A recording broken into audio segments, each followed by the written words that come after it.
everyone, and welcome to Jane Talks Real. It's Slayer Sunday, where I will be talking about and reviewing all the episodes of Buffy the Vampire Slayer in order. Today I'm looking at Season 1, Episode 8, I, Robot, You, Jane. We begin in Cortona, Italy in 1418, because why the hell not? A love scene is playing out between Carlo and this horny fellow. There is a crack, so I assume Carlo there just got his neck broken, although it looks like amateur chiropractic. These monks are mad and refer to the scaly dude as Moloch, the corruptor. They plan to bind him in the circle of Kalis for all the neck snapping he's been doing. After much screaming, they put Moloch in a book. In present day, Buffy unpacks that same book, and we are introduced to 3 characters, one of which will be important especially next season.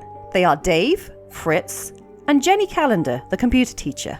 She and Giles are having a disagreement over technology, with Jenny being all for computers and Giles preferring more traditional books.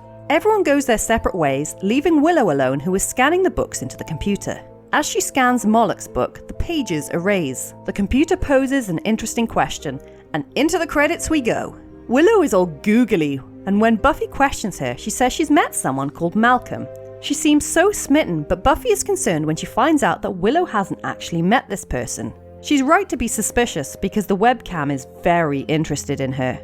The computer pulls up Buffy's information and gives it to Fritz with instructions to watch her.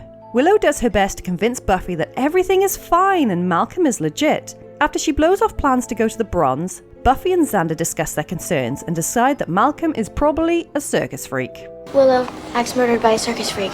Willow skips a bunch of classes and gets upset when Buffy is still suspicious of Malcolm's motives. Buffy approaches a very jumpy Dave and asks him to help track where an email has come from, but he flips out when she mentions Willow. This makes Buffy draw the conclusion that Dave is Malcolm.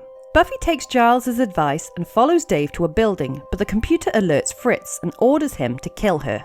Willow has a slightly concerning conversation with Malcolm while Giles and Jenny argue in the library.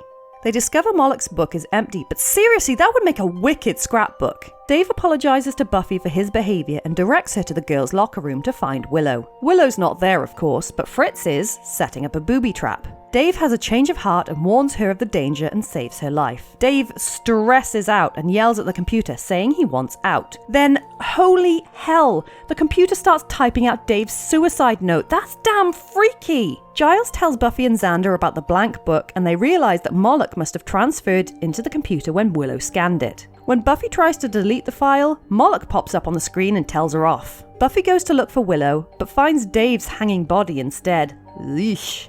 After being spooked by her computer turning itself on, Willow gets abducted from her house by Fritz.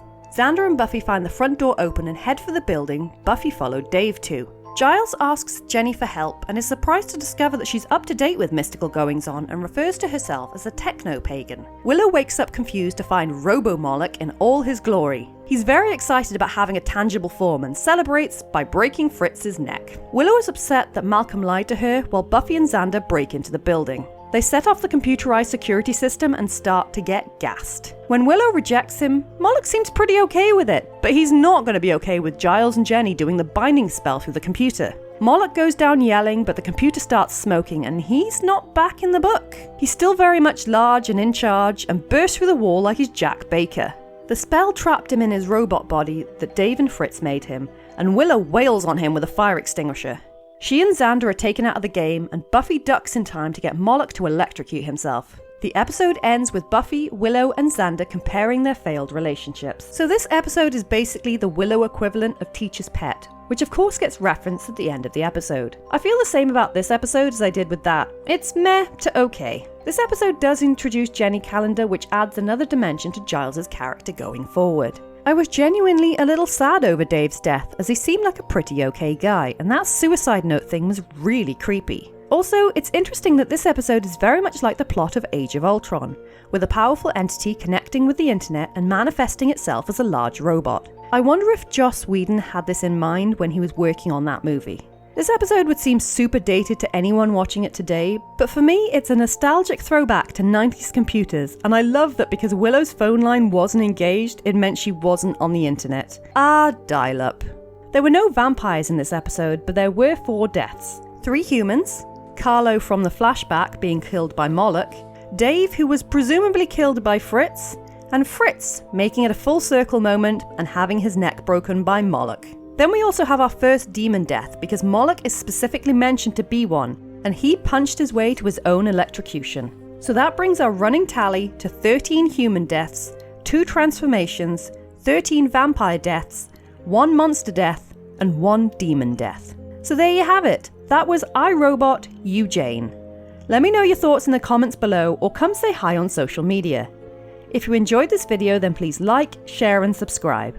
I'll speak to you soon, and don't let the vampires bite.